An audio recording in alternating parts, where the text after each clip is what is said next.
previous class we have seen the concept of charge और उसमें हम लोग क्या देखे ये कि any charge can be expressed in terms of a whole number multiple of electronic charge, है ना.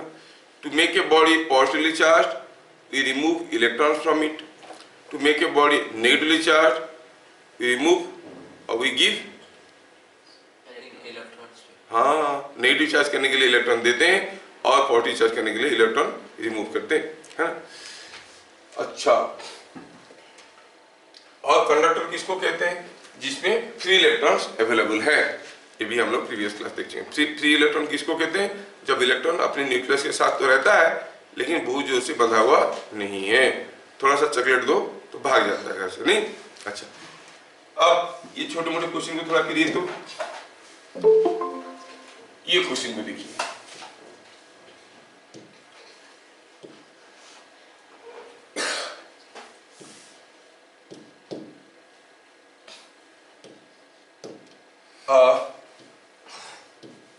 Two similar copper balls have charges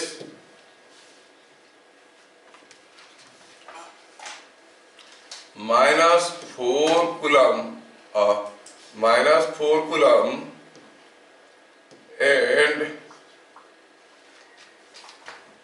+8 coulomb. वैसे 1 coulomb is a very large unit of charge. हम लोग इसको लिखेंगे तो we'll write it in terms of micro coulomb. मैं आपको बताने वाला हूँ कि जो 1 coulomb चार्ज है वो काफी बड़ा चार्ज है. कूलम तो यूनिट है नहीं, कूलम यूनिट है लेकिन 1 कूलम चार्ज बहुत बड़ा चार्ज होता है. इतना बड़ा चार्ज होता है कि अगर किसी एक बॉल, जैसे मैं लिखा कॉपर बॉल, मेरे को खुद ही खराब लगा कि कोई कॉपर बॉल के ऊपर मैं 1 कूलम चार्ज रखूंगा तो कॉपर बॉल को कितना बड़ा होना चाहिए मालूम है? 1 कूलम चार्ज रखने के लिए उसका radius has to be only 1000 kilometre. समझ में आया? 1000 किलोमीटर होगा, आई मीन सॉरी 10 किलोमीटर होगा रेडियस. हाँ, रेडियस 10 किलोमीटर होगा तो 1 कूलम चार्ज वो रख सकता है. सोच लो कितना छोटा सा बॉल होगा, 10 किलोमीटर रेडियस है. समझ में आया ना? मतलब 1 कूलम सच्चे बिग चार्ज है. तो इसलिए मैं इसको माइक्रो कूलम में लिख रहा हूं. आपको जानकारी तो होना चाहिए कि 1 कूलम कितना होता है. तो ये हो गया 8 माइक्रो कूलम. माइक्रो का मतलब समझ में आता है ना? 10⁻⁻6. 1 micro coulomb you know is 10⁻⁻6 coulomb, ऐसा होता है. सिमिलरली 1 नानो कूलम क्या होता है? नानो कूलम 10⁻⁻9 कूलम होता है. 1 मिली कूलम ये सबको मालूम है, 10⁻³ कूलम ऐसा. और पिको कूलम करेंगे तो 1 पीसी पिको कूलम 10⁻12 कूलम ऐसे करके होता है. ठीक है. ऊपर नहीं मिलेगा. क्यों? क्योंकि 1 कूलम ही तो इतना बड़ा है, उससे ऊपर देखने की क्या जरूरत है कि नहीं.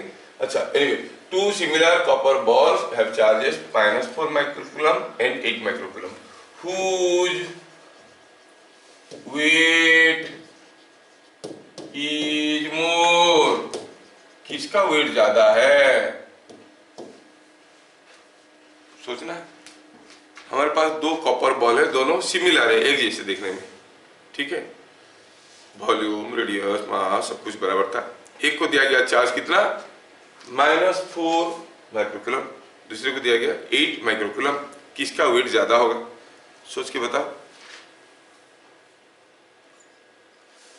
Sir -4 microcoulomb. -4 माइक्रोकूलम ज्यादा होगा ये बोल रहे हैं. आप क्या बोल रहे हो? दोनों का सेम होगा. सोचो, दोनों बॉल बराबर थे. जिसको आप -4 माइक्रोकूलम किए, कैसे किए? इलेक्ट्रॉन दिए और दूसरे में से इलेक्ट्रॉन निकाल दिए. तो जिससे निकाल दिए उसको हल्का हो गया होगा, जिसको दिए होगे उसका वेट बढ़ गया होगा. समझ में आया? यस. तो क्या लिखेंगे सॉल्यूशन में? A body becomes negative charge by taking electrons.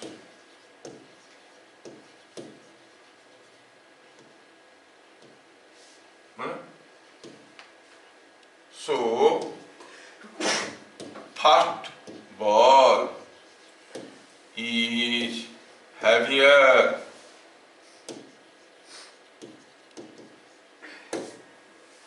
समझ में आया क्या? इलेक्ट्रॉन का भी तो अपना मास है 9.1 इंटू 10⁻³ kg, है ना ये बात। अच्छा अगला क्वेश्चन देखिए।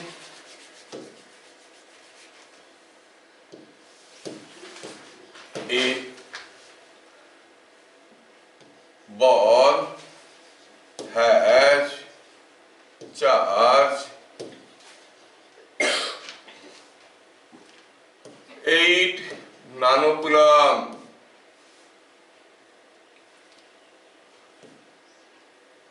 Okay, -8 nanocoulomb. If 10 to the power 10 electrons, 10 to the power 10, what a big number, are removed from the ball.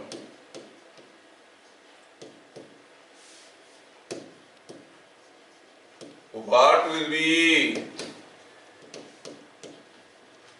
final charge on it? Final charge on it. इसका फाइनल चार्ज क्या होगा? कोई बॉडी है, कोई ball है जिसमें already -8 नानोकूलम charge है। पहले बताओ, अगर हम 10 इलेक्ट्रॉन को उस बॉल से रिमूव कर देते हैं तो जो चार्ज होगा वो बॉल में कितना होगा? -8 से ज्यादा होगा कि -8 से कम होगा? सोचो, और भी इलेक्ट्रॉन हम निकाल दिए, it will be more negative और लेस नेगेटिव? लेस नेगेटिव होगा। इलेक्ट्रॉन निकाल देंगे, रिमूव, मतलब पॉजिटिव करने की कोशिश करें। चलो ठीक है, क्या हो जाएगा? चार्ज, चलो इसको कहते हैं Q2, charge corresponding to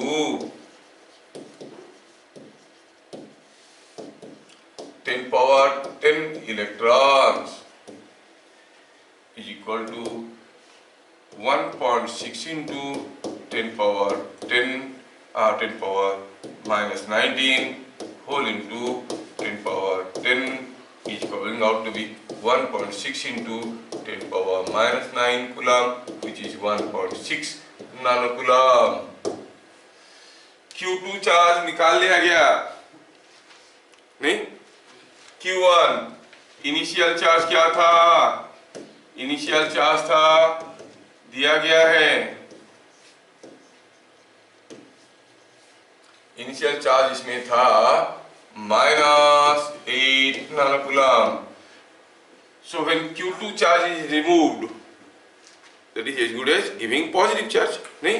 So final charge क्या हो जाएगा बताओ?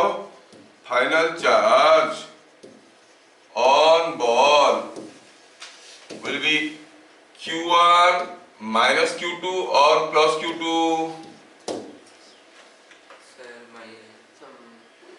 इतना पॉजिटिव चार्ज उसको दिया गया, नहीं? अरे इतना इलेक्ट्रॉन चार्ज निकाल दिया, मतलब कितना पॉजिटिव चार्ज दिया गया? इतना पॉजिटिव चार्ज दिया गया कहेंगे। अगर इतना पॉजिटिव चार्ज दिया गया तो पहले था Q1, अब हो जाएगा प्लस Q2। समझ में आ रहा है? तो ये हो गया -8 nanocoulomb plus 1.6 nanocoulomb is coming out to be 6.4 minus 6.4 nanocoulomb. समझ में आ रहा है? ये हो गया।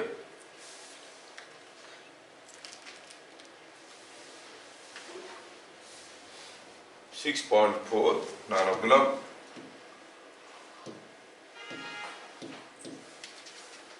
क्या सबको समझ में आया?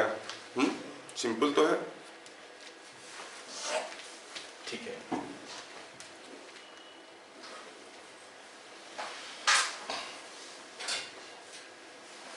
Next question,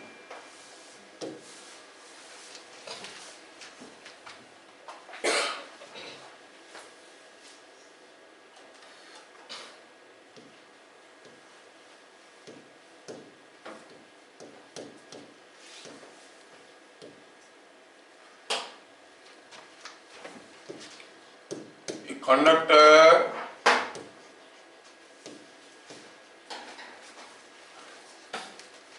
has charge of 6.4 into 10 power minus 18 coulomb.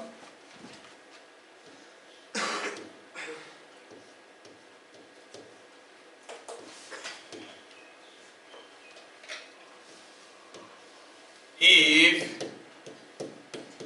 it is connected to ground,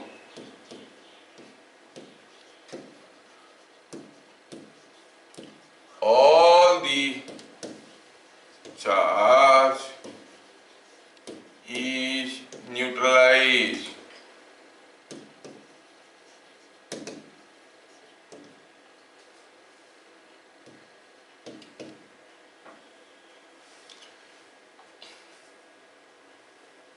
What type of charges?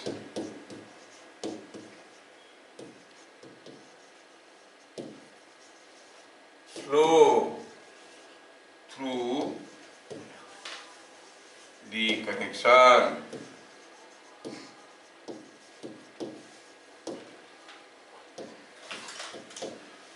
How many electrons move to neutralize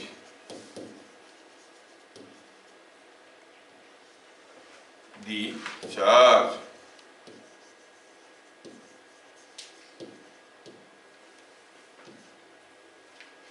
कोई कंडक्टर में 6.4 into 10 power minus 18 coulomb charge था, ठीक है, 10 to the power minus 18 coulomb charge इसमें था, ठीक है। मैं थोड़ा इसको बनाता हूँ, 10 पावर माइनस 18 कूलम चार्ज इसमें था। अब इसको ग्राउंड के साथ हम लोग जोड़े, तो ग्राउंड के साथ जोड़े तो क्या हो गया, दिया कि न्यूट्रलाइज हो गया। न्यूट्रलाइज हो गया मतलब सारा चार्ज गायब हो गया। आपको बताना है कि what type of charges flow through the connection. क्या ये पॉजिटिव चार्ज ग्राउंड में चला गया कि नेगेटिव चार्ज ग्राउंड से आया? नेगेटिव चार्ज ग्राउंड से आया। Yes, that's a very intelligent answer. Positive charges can not move through conductor, क्योंकि पॉजिटिव चार्ज होता क्या है, एक पूरा का पूरा एटम, किसी एटम से एक इलेक्ट्रॉन निकाल दो तो पॉजिटिव चार्ज बनता है कि नहीं? और नेगेटिव चार्ज क्या होता है, जिसको कोई एक्स्ट्रा इलेक्ट्रॉन दो, इलेक्ट्रॉन ही मूव कर सकता है, सॉलिड के अंदर पॉजिटिव चार्जेस मूव नहीं कर सकते। तो आंसर में क्या लिखेंगे, इलेक्ट्रॉन्स विल फ्लो। कहां से, ऊपर से नीचे जाएंगे कि नीचे से ऊपर जाएंगे? नीचे से ऊपर। अरे भाई ऊपर से नीचे जाएंगे तो और भी इलेक्ट्रॉन छोड़ देगा और पॉजिटिव हो जाएगा। नीचे से ऊपर जाएंगे न्यूट्रलाइज होने के लिए। Electrons will flow from ground to the conductor, है कि नहीं? तो लिखेंगे, सॉल्यूशन में लिखेंगे, electrons flow from ground to the conductor. Positive charges cannot flow because a positive charge is nothing but a complete atom which has lost 1 or 2 electrons, है ना? Atoms cannot move. How many electrons move? How many electrons move? कितना electron आएंगे तो ये neutralise हो जाएगा, ठीक है? Charge supplied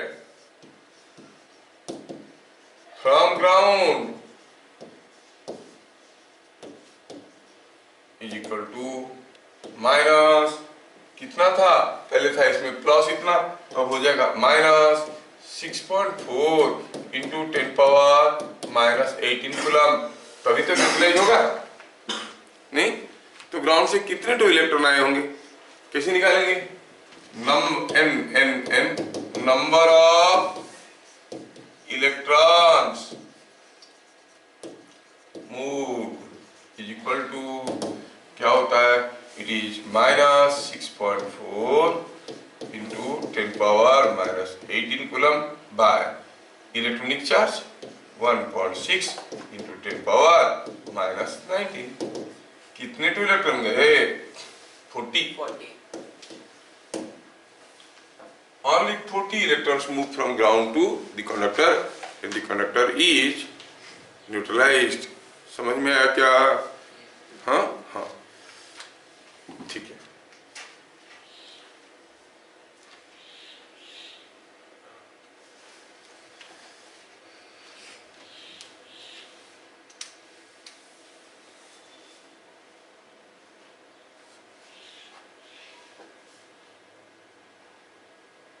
Next,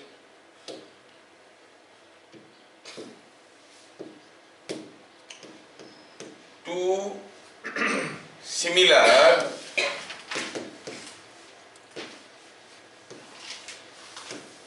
conducting balls have charges -8 microcoulomb and -4 microcoulomb when they were brought to contact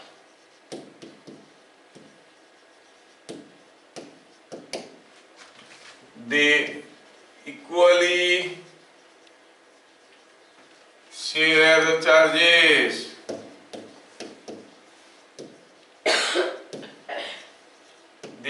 share the charges find electrons move from which ball to which ball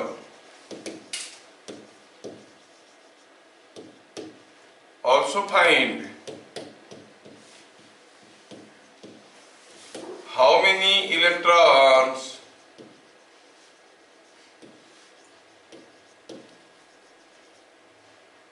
are transferred।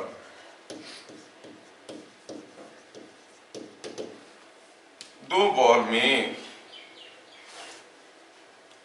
में कुछ charges थे, ये एक ball था, ठीक है, और हुआ क्या था, ये बॉल में दूसरा चार्ज था। फिर मैं क्या किया, दोनों बॉल को कांटेक्ट में ले आया, दोनों बॉल को टच करवा दिया, तो दोनों इक्वली शेयर कर गए। अच्छा, तो हाल कुछ ऐसा था।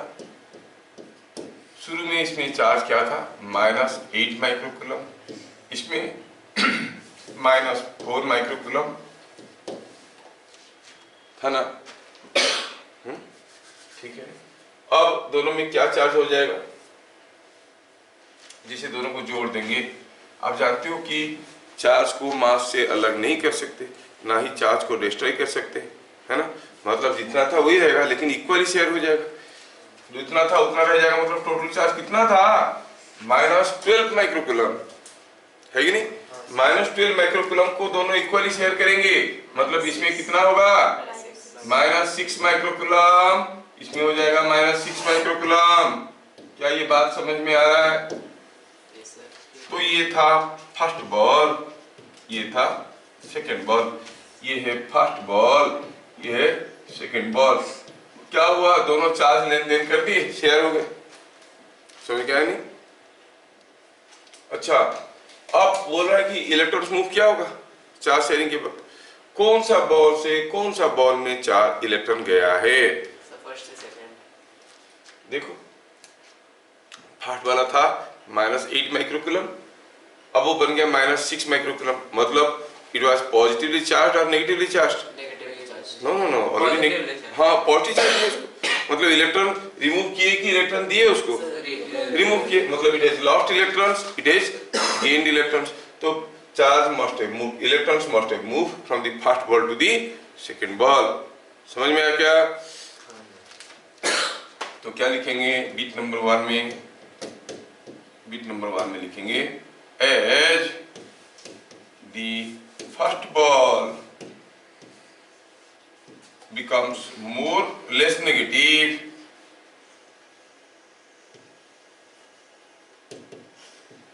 therefore electrons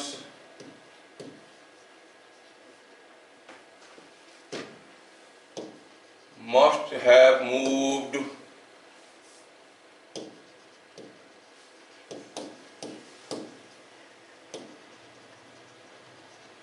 from first to second ball, नहीं, फर्स्ट बॉल से सेकंड बॉल में चले गए।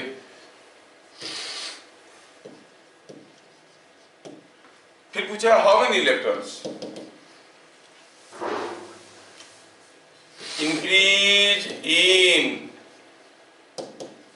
Charge of second ball, increase in charge of second ball कितना हो गया? तो आप कहोगे पहले था -4, अब हो गया -6, is equal to -6 microcoulomb minus -4 microcoulomb, it is -2 microcoulomb. ठीक है ना? तो what is the number of electrons transfer? n number of electrons transferred is equal to कितना हो जाएगा? -2 microcoulomb 10⁻⁻6 by charge of an electron 1.6 into 10⁻⁻19। समझ में आया क्या? So it is coming 2 by 1.6, और इसको लिख सकते हो 2 into 10 पावर, ये हो गया 13 by 1.6, है ना? This can be further to, और इसको 16 करो तो नीचे 10 दिए, ऊपर 10 दियो, ये हो गया 2 by 16 into 10⁻14, that is 1 by 8 into 10⁻14, and that is equal to 0.125 नहीं, ये +14 है, थोड़ा लंबा हो गया, 10⁻14, 0.125 into 10⁻14 electrons. This much electrons must have been transferred. क्या समझ में आ रहा है? हाँ?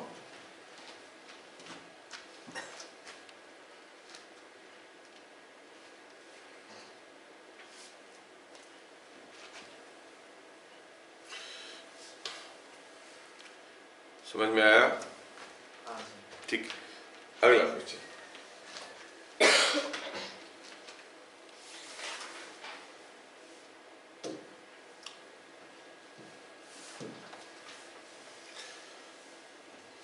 Before we go for the next thing, let us understand what is current. Current क्या है? ठीक है, थोड़ा सा जानकारी लेते हैं। चार्ज क्या है पता कर लिए, थोड़ा करंट क्या है पता करेंगे। ठीक है, what is current?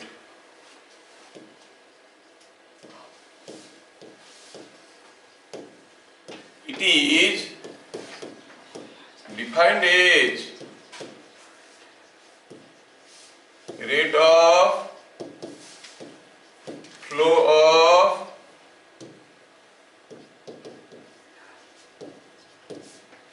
Positive charges.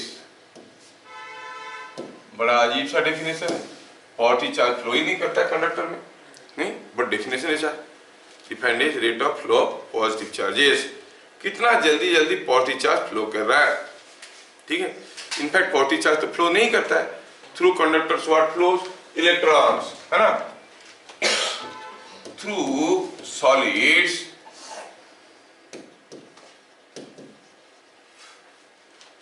positive charges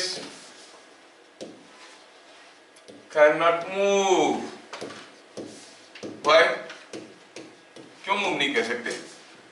because positive charge है क्या? एक एटम जिसका एक दो इलेक्ट्रॉन निकल गया है, पॉजिटिव चार्ज मूव कर रहा है मतलब पूरा एटम चल रहा है। एटम चलेगा क्या किसी मेटेरियल के अंदर? वो तो फिक्स्ड अपनी जगह नहीं। Positive charges do not move, can not move, but electrons can move, ये हमें मालूम है। Again electron is a negative charge. Electron एक नेगेटिव चार्ज है, नेगेटिव चार्ज मूव कर रहा है। तो अगर नेगेटिव चार्ज इधर जा रहा है, हम कह सकते हैं कि पॉजिटिव चार्ज इधर आ रहा है, कहने के लिए कह सकते हैं। तो करंट का डायरेक्शन क्या हो गया? Opposite to movement of electrons. As current is rate of flow of positive charge, therefore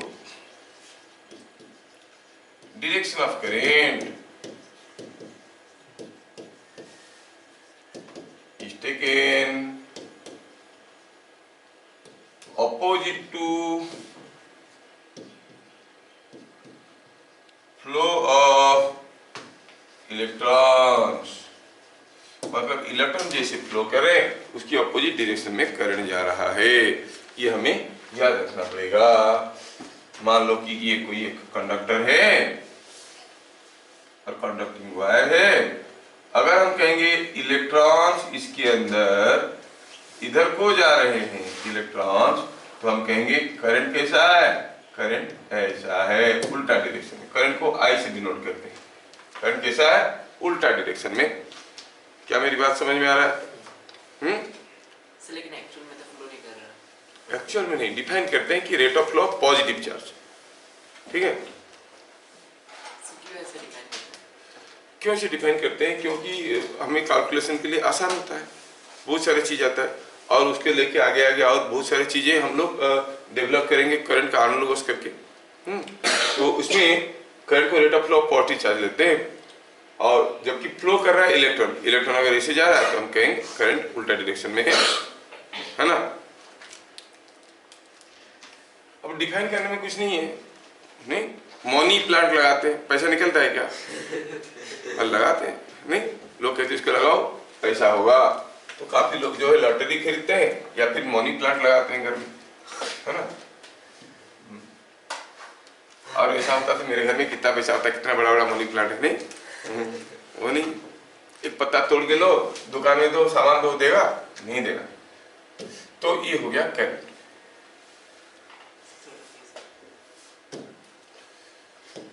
If cubiculum of charge passes through a wire in t seconds, then average current in wire is given by I is equal to Q by T coulomb per second, जिसको हम लोग प्यार से कहते हैं ampere. लिखते कैसे है? एम्प्स, ऐसे करके। समझ में आया? हाँ, तो एवरेज करंट क्या है? The charge passing per unit time rate of flow of charge, मतलब कितना जल्दी जल्दी चार्ज फ्लो कर रहा है। और बहुत जल्दी जल्दी चार्ज फ्लो कर रहा है तो हम कहेंगे ज्यादा करंट है, धीरे धीरे फ्लो कर रहा है चार्ज तो लेस करंट है। सोचो अबाउट वाटर करंट, पानी अगर बहुत जोर से भाग रहा है तो आप कहोगे वाटर करंट ज्यादा, पानी धीरे धीरे हल्के हल्के जा रहा है तो नदी में धीरे धीरे जा रहा है तो क्या कहोगे? लेस करंट है कि नहीं? एग्जैक्टली दैट वे तो जो चीज फ्लो करता है उसी डायरेक्शन को लेते हैं, तो हम लोग लेते हैं पॉजिटिव चार्ज का डायरेक्शन को इसीलिए लेते हैं। तो I equal to Q by T coulomb per second, ये बड़ा इंपॉर्टेंट रिलेशन है। और Q equal to I T, ये वाला रिलेशन याद रखना।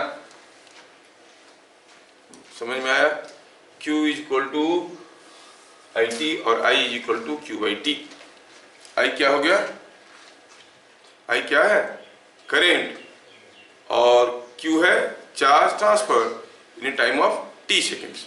नहीं तो किसी एक वायर में अगर आपको देखना है करंट क्या है, एक वायर है इसमें करंट जा रहा है, कितना करंट जा रहा है, तो आपको किसी जगह पे वेट करना है, देखना है कि कितना चार्ज चले गया t सेकेंड में। हम t सेकेंड के लिए वेट किए, पता चला q चार्ज निकल गया, तो what is the current? It is q by t, है कि नहीं?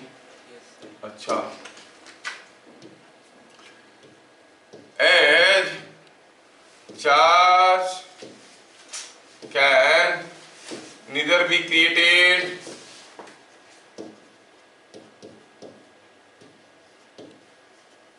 nor be destroyed, therefore amount of charge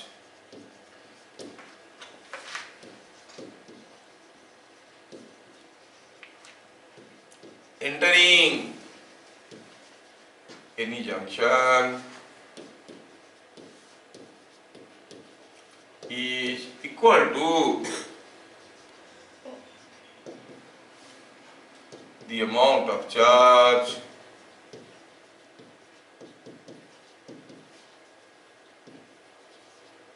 coming out। ये स्टेटमेंट क्या बोल रहा है? चार्ज हम बना नहीं सकते, ना ही इसको मिटा सकते। Charge can neither be created neither be destroyed. कहने का मतलब हुआ, अगर हम कहेंगे कि कोई वायर ऐसे आया, तो ये मान लो इधर ब्रांच आउट हो गया, इधर ये ब्रांच आउट हो गया चार्ज। अगर इधर से आया Q चार्ज, इधर गया Q1 और इधर गया Q2, क्या आप बता सकते हो Q1 Q2 में क्या रिलेशन रहेगा? What will be the relation between Q1 and Q2? You know, charge can neither be created nor be destroyed.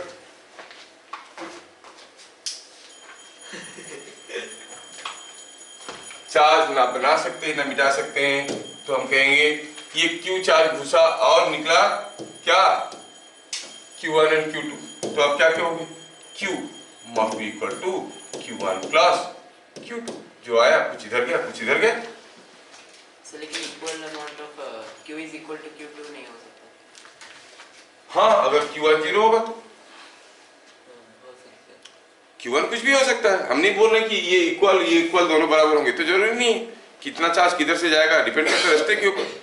मान लो आपका स्कूल का बरंडा ऐसा है ना, फिर ये आपका स्कूल का गार्डन है, ये ऐसा है। अब क्या हुआ, आपने अपनी क्लासरूम को जाना चाहा। आपका क्लासरूम कहाँ है? Just a minute, your classroom is somewhere here. ये आपका क्लासरूम है ना। यहाँ से हर सेकंड में 25 बच्चे आ रहे हैं, स्टूडेंट्स पर सेकंड। इधर आपका वो प्रिंसिपल खड़े हैं, किसका ड्रेस गंदा है देख के डंडे से मार रहे हैं। समझ रहे हो? अब क्या हुआ, इधर से अगर आए कम बच्चे जिनका ड्रेस साफ था, वो गए कितने, मान लो कि 6 स्टूडेंट्स पर सेकंड जा रहे हैं, भीड़ से जा रहा है लोग लाइन पे, तो इधर से कितने जा रहे होंगे? 19 स्टूडेंट्स, क्योंकि students can neither be created nor be वो तो है, वो तो अलग बात है। तो जितना आएंगे तो उतना ही तो स्टूडेंट निकलेंगे, इधर से कुछ जाएगा इधर से कुछ जाएगा, है ना। तो ये 19 स्टूडेंट्स पर सेकंड इधर से आएंगे। अब लोग इधर से 0 का, अगर मान लो प्रिंसिपल बहुत जोर से मार रहे हैं, कॉपी चेकिंग भी कर रहे हैं, बाल सीधा गिरे चेक कर रहे हैं, कल क्यों नहीं आया था पूछ रहे हैं, होमवर्क करता कि नहीं कर रहे पूछ रहे हैं, पता चला इधर से कोई नहीं जा रहा, सारे के सारे इधर से जा रहे। That is what is called resistance, बाद में पढ़ेंगे। जहां पर ज्यादा रेजिस्टेंस है वहां पर से कम जाएगा, जहां पर कम रेजिस्टेंस है उधर से ज्यादा जाएगा। समझ में आ रहा ना? या फिर सोचो कि पानी आ रहा है इधर से, ये पतला पाइप है, एक मोटा पाइप है, इधर से 50 लीटर पर सेकंड आ रहा है, इधर से 5 लीटर पर सेकंड जा रहा है पतला पाइप में, तो मोटे में जा रहा होगा 45 लीटर पर सेकंड। सिंपल सा चीज तो है, इसमें समझने के लिए क्या दिक्कत है? तो जितना चार्ज आएगा उतना ही चार्ज जाएगा। ये जो कनेक्टिंग पॉइंट है जहां पर ये बाइफरकेट हुआ है, इस पॉइंट को कहते हैं जंक्शन। क्या आपको समझ में आ रहा हुआ? इसको कहते हैं जंक्शन। तो इससे क्या समझ में आया? मान लो यहां पर Q चार्ज आ रहा है 1 सेकंड में, तो ही 1 सेकंड में Q1 इधर गया, इधर Q2 गया। सर जंक्शन में कुछ एनर्जी लॉस नहीं होता? एनर्जी लॉस होता है। एनर्जी लॉस होगा तो चार्ज कहां जाएगा? चार्ज तो चार्ज है। पानी आया, धक्का खाया, स्लो हो गया या फास्ट हो गया, काइनेटिक एनर्जी लॉस हो गया, बट पानी तो उतना ही जाएगा। जाएगा कहां? जितना पानी आएगा उतना ही तो जाएगा, है कि नहीं? अच्छा, एग्जैक्टली दैट वे। अब बताओ यहाँ पे मैं ठीक से समझा पा रहा हूँ ना तुम लोगों को? हाँ ठीक है। मैं अभी ये पूछ रहा हूँ कि अगर मान लो Q चार्ज आया 1 सेकंड में और आके इधर से निकल गया, तो इधर से 1 सेकंड में कितना गया? Q1 charge. इधर से 1 सेकंड में कितना गया? Q2 charge. मतलब यहाँ पर का जो करंट था t सेकंड की बात करूं, ये चार्ज गया कितने समय में? t सेकंड में। तो ये इधर निकल गया t सेकंड में, ये भी निकल गया t सेकंड में। तो यहाँ का करंट क्या हुआ? Q/t। यहाँ का करंट Q1/t, यहाँ का करंट Q2/t। अगर ये करंट को मैं कहूं I और ये करंट को मैं कहूं I1, ये करंट को मैं कहूं I2, तो आप I1 I2 में कोई रिलेशन देखोगे क्या? Obvious है। So current will remain same. You cannot increase or decrease the current at a junction. क्या कहेंगे? I at the junction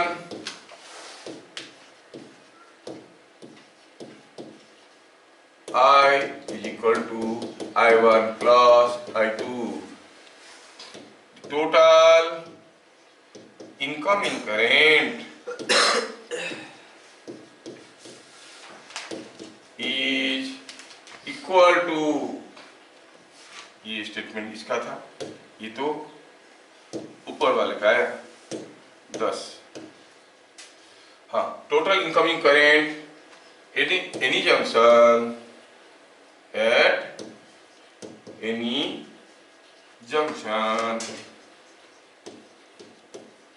is equal to total outgoing current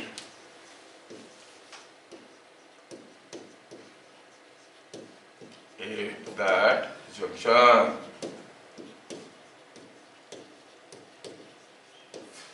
This is on the basis of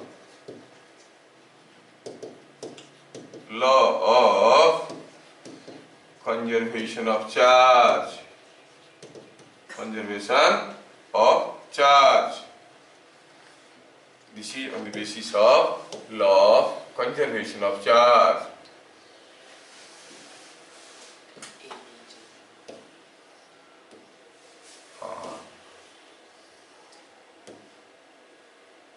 समझ में आ रहा है क्या? Law of conservation of charge क्या है? समझ में आया क्या? Is it understood? आपको कोई स्टेटमेंट नहीं पूछा, इसलिए मैं सही डेफिनेशंस नहीं दे रहा हूँ, आपको चीजों को समझाने की कोशिश कर रहा हूँ। कंजर्वेशन ऑफ चार्ज,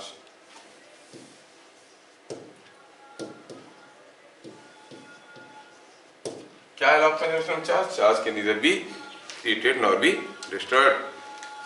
तो अगर ये चीज आपको समझ में आया तो चलिए इसके ऊपर कुछ क्वेश्चन लिखते हैं हम लोग। हम अभी कुछ क्वेश्चन लिखेंगे, फिर आप लोग उसको करोगे।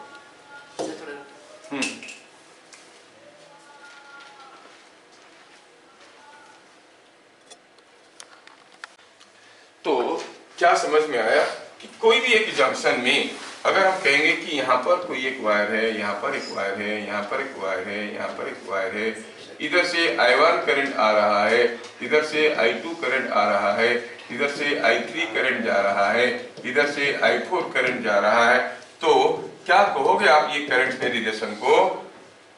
Incoming current is equal to the outgoing current. Incoming current कौन कौन है, I1 प्लस I2, आउटगोइंग कौन है, I3 प्लस I4। समझ में आया क्या? नॉट ओनली दैट, अगर कोई एक लंबा सा वायर है, रेजिस्टेंस वायर है, यहाँ पर जा रहा है 5 एम्पियर करंट, तो यहाँ पर कितना करंट जाएगा, 5 एम्पियर। ये मत सोचना कि रेजिस्टेंस से धीरे धीरे करंट घट जाएगा, करंट तो वही रहेगा, है कि नहीं? हाँ, वो तो अलग है, ठीक है। Rate of flow of charge will remain same. समझ में आया क्या? तो अभी हम जितना चीज देखे उसके रिलेटेड कुछ न्यूमेरिकल्स देखेंगे, ठीक, बताएंगे। रेजिस्टेंस बताया नहीं ना अभी, रेजिस्टेंस क्या करता है, कैसे हीट जनरेट करवाता है, रोक नहीं पाता है लेकिन हीट जनरेट करता है करंट पास करने से। खैर, तो अब हम कुछ क्वेश्चन देखेंगे, चलिए देखते हैं।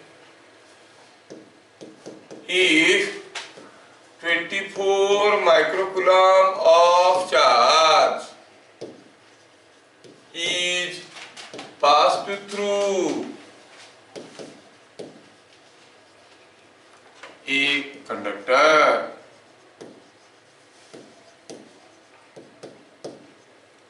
in 6 milliseconds, find current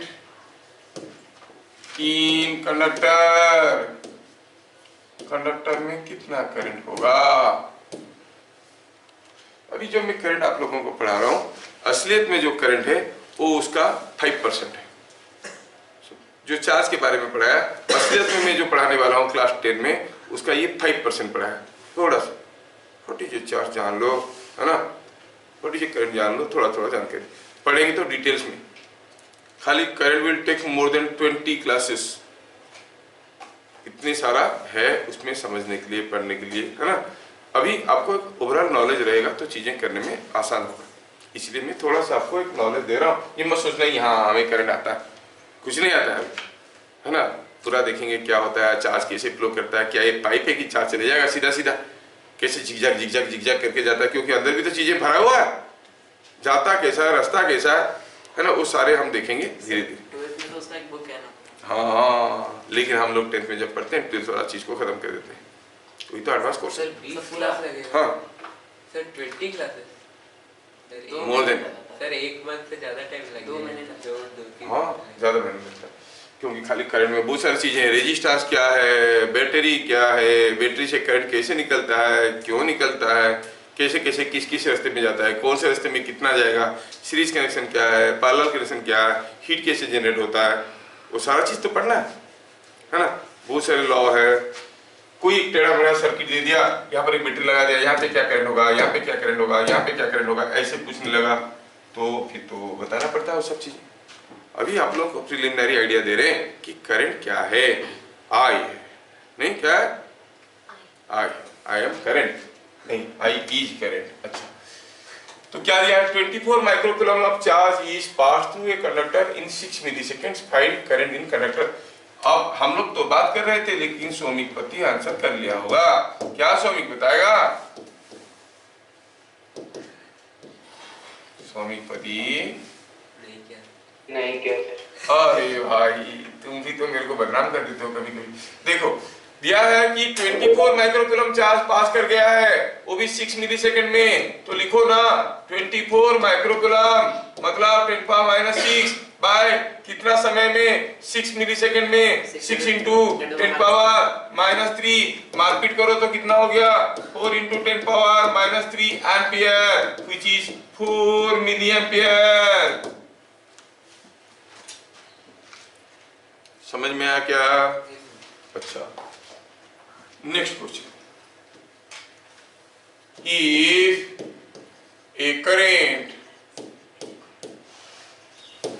of 16 microampere flows through a conductor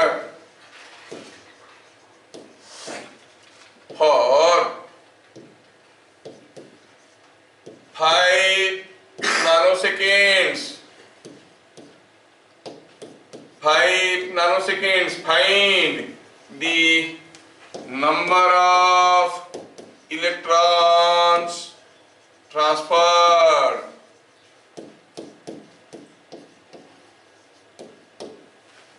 कितना तो इलेक्ट्रॉन ट्रांसफर हो गए? चार्ज मतलब कौन फ्लो कर रहा है? इलेक्ट्रॉन तो फ्लो कर रहा है। 16 micro ampere current flows for 5 nano seconds. कर लेंगे आप तो पक्का करिए। You can do it, you can do it, please do it now.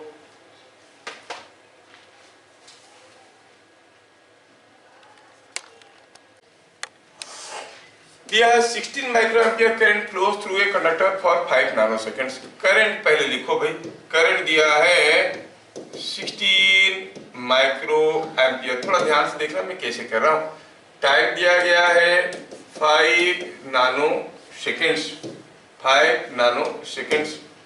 Late n electrons are transferred in t seconds. तो आप कहोगे करंट का फॉर्मूला क्या है? n e by t। नहीं तो फिर n क्या हो गया? What is n? n ही तो निकालना है। Yes, n electrons are transferred in t seconds, तो n हो गया i t by e। i कितना है? 16 micro ampere. 16 into 10 power minus 6 into i into t हो गया 5 nano seconds. 5 into 10 power minus 9 by electronic charge 1.6 into 10 power minus. क्या मेरी बात समझ में आया? देखो कितना सिंपल है। The number of electrons transferred, the number of electrons transferred is given by this expression. निकाल दो, इसमें से आराम से निकल जाएगा। तो क्या आया? n इज इक्वल टू, ये 1.6 हो गया, 10 इंटू 5 हो गया 50, 10 हो गया तो इसको कर दो, ये हो गया 10 पावर माइनस 5 माइनस 9 हो गया minus 14, it is equal to 5। It is 5 into 10 power 5। देखो तो करेक्ट है। 5 into 10 power 5 electrons are transferred. ठीक है, ये क्वेश्चन आप लोग कर लिए। थोड़ा सा डिफिकल्ट क्वेश्चन देता हूं, करना कोशिश करो। अगला क्वेश्चन, ये कोई एक हुआ है,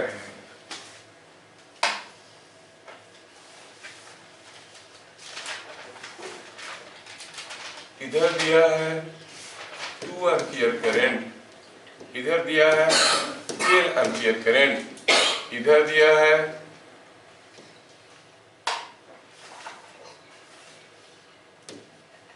6 एम्पियर करंट। इधर कितना करंट जा रहा है, इधर कितना करंट जा रहा है, इधर कितना करंट जा रहा है, दिया है इधर जा रहा है 4 एम्पियर। और बताना है आपको x, फाइंड x, कहो तो y and z and I। Find x, y, z, I। ये एक सर्किट है जिसमें करंट दिया गया है। बड़ा खतरनाक है ना? देखो हर जगह करंट पता करना है, कुछ करंट दिया हुआ है, कुछ करंट पता करना है। लेकिन आप लोग कर सकते हो जिनको समझ में आ गया है law of conservation of charge, जितना चार्ज आता है उतना चार्ज जाता है कि नहीं? Do it now, you can do it.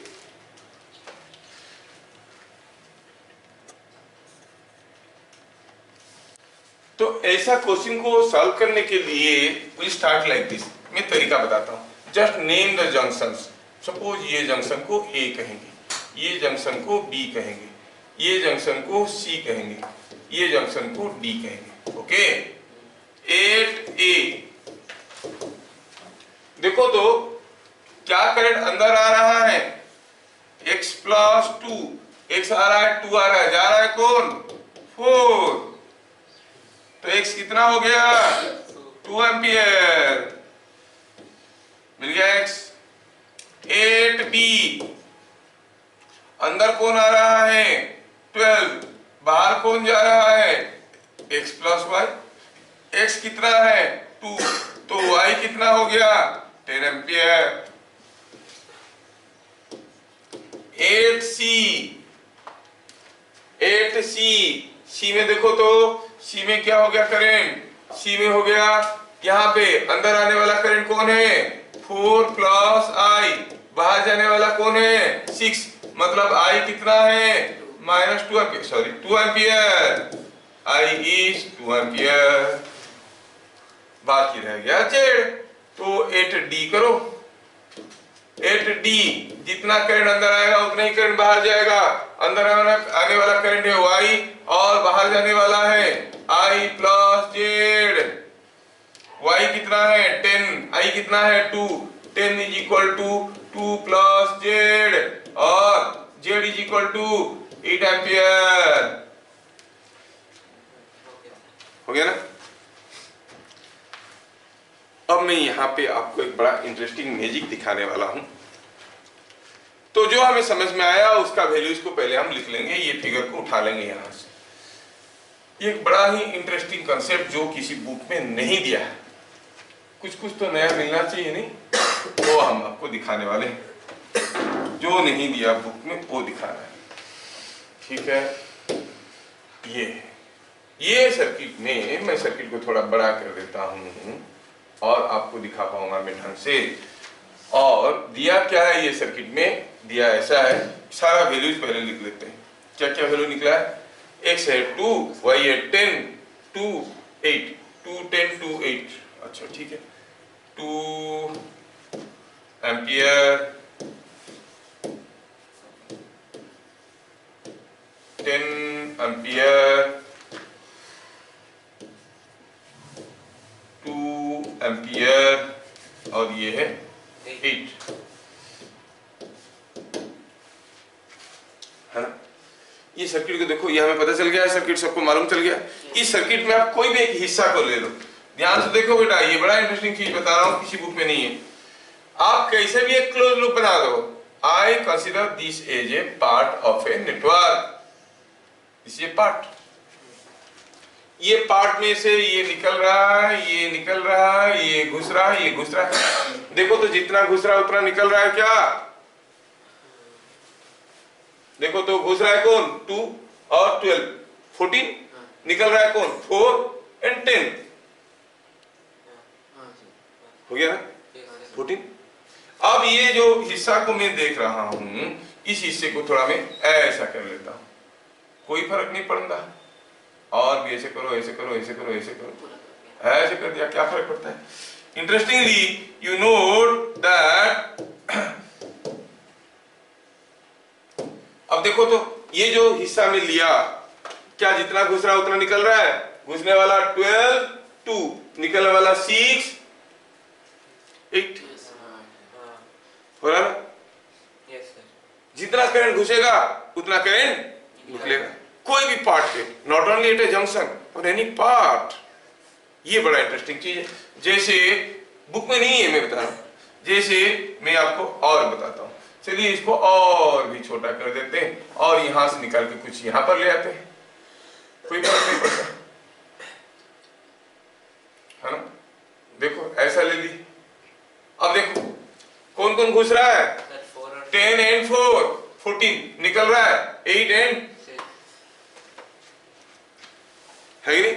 कहीं भी रखो फर्क पड़ता है? कहीं भी रखो फर्क नहीं पड़ता है। ये इंटरेस्टिंग चीज है। मैं इसको यहाँ पे रखूं तो एक ही जंक्शन का, ये बात तो हम लोग किए थे, जितना घुसेगा उतना निकलेगा। लेकिन अगर इसको ऐसे भी रखता हूं तब भी हमारा काम बन जाता है। देखो ऐसा रख लिया, चलो इसको थोड़ा ऐसे करो। देखो तो अब घुसने वाला निकलने वाला बराबर है क्या? घुस रहा है 2, घुस रहा है 2, घुस रहा है 2। ओ गड़बड़ है क्या? देखो तो कितना करंट घुस रहा है, इधर से कितना घुस रहा है? 2 एम्पियर। इधर से 2 एम्पियर, इधर से 2 एम्पियर, कितना घुसा 6, और यहां से निकला कितना, समझ में आ रहा है? To any part of the network whatever current is getting in, that current is coming out. So जो हम लोग रूल बनाया कि at any junction that can be considered as any part of the network. कोई भी एक बड़ा सा सर्किट में कोई भी एक छोटा सा पार्ट को ले लो, जितना करंट घुसेगा उतना करंट निकलेगा। है ना इंटरेस्टिंग? बढ़िया इंटरेस्टिंग चीज है। इसका मतलब क्या हुआ?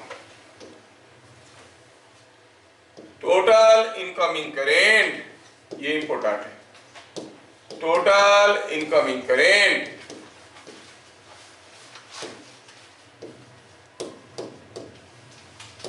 at any part of a network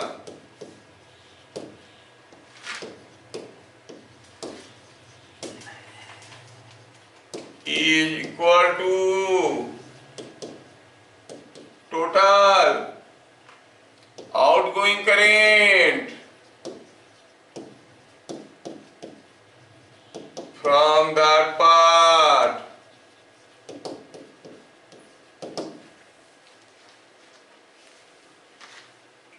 आपका घर, your house, home sweet home, इधर है, घर के अंदर आपके ढेर सारे चीजें लगे हुए हैं, गीजर, रेफ्रिजरेटर, एसी वगैरह, कूलर वगैरह, electric heater, induction heater, microwave oven, बहुत सारी चीज लगे हैं, और आप पोल से वायर से करंट ला रहे हो, है ना?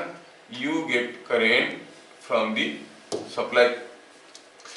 आप जब इसमें से करंट ले रहे हो तो मान लो कि आपके घर में 10 एम्पियर करंट आ रहा है, आपके घर में इन्वर्टर भी है, जनरेटर भी है, सब कुछ है, वो भी सब इलेक्ट्रिसिटी दे रहे हैं, सोलर सेल भी लगा है, वो भी एनर्जी दे रहा है। उसके बावजूद अगर आपके घर में 10 एम्पियर करंट आ रहा है तो कितना करंट निकल के जाएगा? 10, because this you consider as a part of the whole network. जितना घुसेगा उससे कम ज्यादा हो नहीं सकता, नहीं? अब बोलो सर जितना करंट आ रहा है उतना ही करंट जा रहा है, तो हम इलेक्ट्रिक बिल क्यों देते हैं? है कि नहीं? ये तो बड़ा सरप्राइजिंग है। 10 एम्पियर आता है, 10 एम्पियर जाता है, तो हम इलेक्ट्रिक बिल खाली खाली देते हैं। आपके घर में मान लो सुबह आए 10 लोग काम करने के लिए, बहुत सारा काम किए, शाम को 10 लोग निकल गए। अब बोलोगे 10 लोग आए थे, 10 लोग गए, पैसा क्यों लोगे? बोलोगे अरे वो जो काम किए उसके लिए ना पैसा लोगे, है कि नहीं? करंट तो आया, अब रोक नहीं पाए, चला भी गया, लेकिन आपका पंखा चला दिया, हीटर जला दिया, और सारा काम करके अपना घर वापस चला गया, है कि नहीं? तो आप कहोगे हाँ पैसा देना पड़ेगा, किसके लिए? Not for current, for the work it has done, for the energy you have got. इसलिए आपके घर में जो मीटर लगा है वो करंट मीटर नहीं है, क्या है? एनर्जी मीटर है।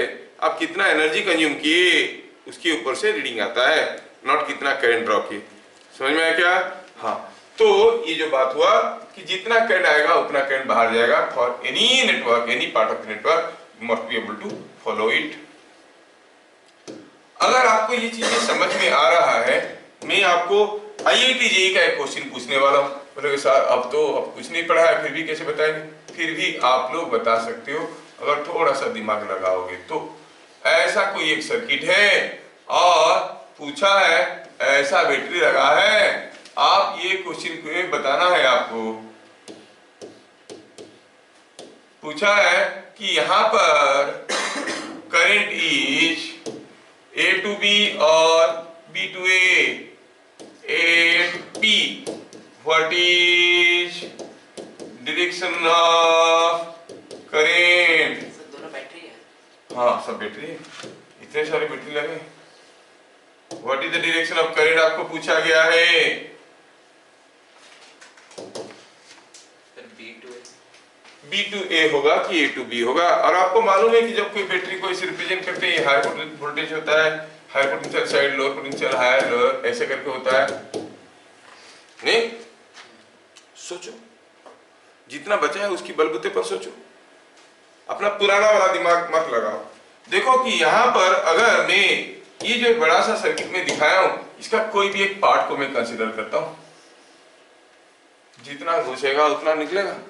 मान लो कि करंट यहाँ पे आई है, निकल रहा है कितना, आई। अब इसमें घुस रहा है कितना, कहाँ घुस रहा है, कहाँ घुस रहा है, कहीं घुस रहा है क्या, तो फिर निकलेगा कितना, 0। जितना घुसेगा उतना ही तो निकलेगा, घुसने की रास्ता नहीं है। पता चला मुंह नहीं है तो सुबह टॉयलेट जाओगे, नहीं नहीं जाओगे ना, तो खाओगे तब तो जाओगे, नहीं खाओगे तो क्यों जाओगे, है कि नहीं। तो ये देखो अब इसमें घुसने की रास्ता नहीं है तो निकलेगा कहां से, नहीं, बस खत्म। तो क्या हो जाएगा, आंसर हो गया